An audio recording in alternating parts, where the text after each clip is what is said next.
Hi, Russ here. Hey, welcome back to my shop. Time for another OTB Thinker moment. This is kind of a quickie. If you take a piece of wood and you have it on your workbench and you want to sand it or hold it down, it actually doesn't hold very well. So, I had taken and I bought these a while back. These are little cheapy clamps. They go into my bench dog holes. They came from Lee Valley, I believe. And it has the quick release nut. Put it on from the bottom. Put your piece of wood under it, like so. And snug this up by hand from the bottom. Not too tight because it doesn't take a lot of pressure. Then when you lock it down, it holds your piece. But it doesn't hold it real well. It just doesn't have any holding power. Or does it? So if I take the same piece.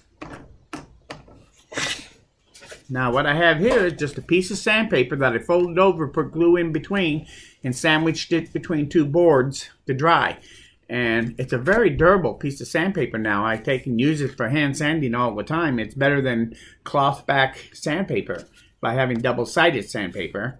And if I put that under there, take my piece that I want to hold down, like so. Now I tighten it up the same amount of tension. Yes, this is an exact science torque.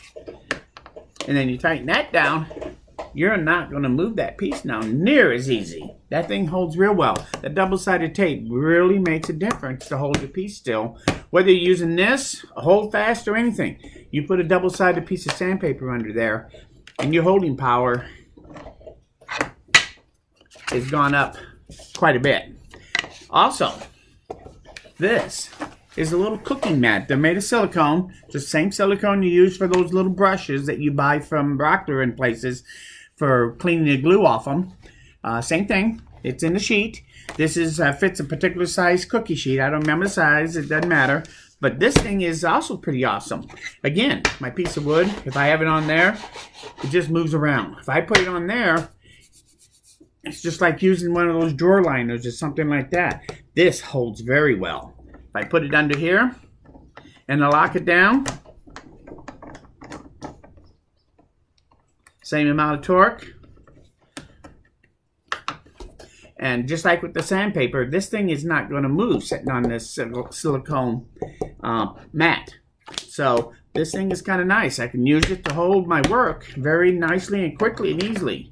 And the beauty of this is if I want to glue something up and it's on this mat, when I get done, the glue dries, I just pop it right off. It doesn't stick to it, just like on those little brushes. So these things are actually very handy, and they're not very expensive. But I found this as a little mat.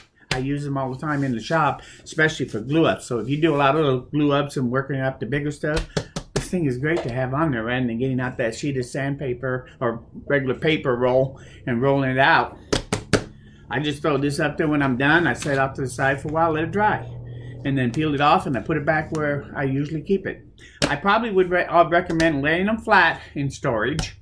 But I imagine if you roll them, it would work. Because when I took it out of the package, it was rolled up. And I started using it right away and didn't seem to have curling up problems. So I don't know if it would make a difference. But anyway, that's what I do.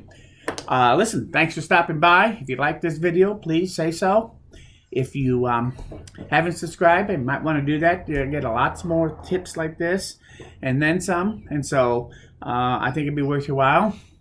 So anyway, I'm going to let you go. If you come back again, I would appreciate it. But thanks for stopping by this time. Hope you learned something.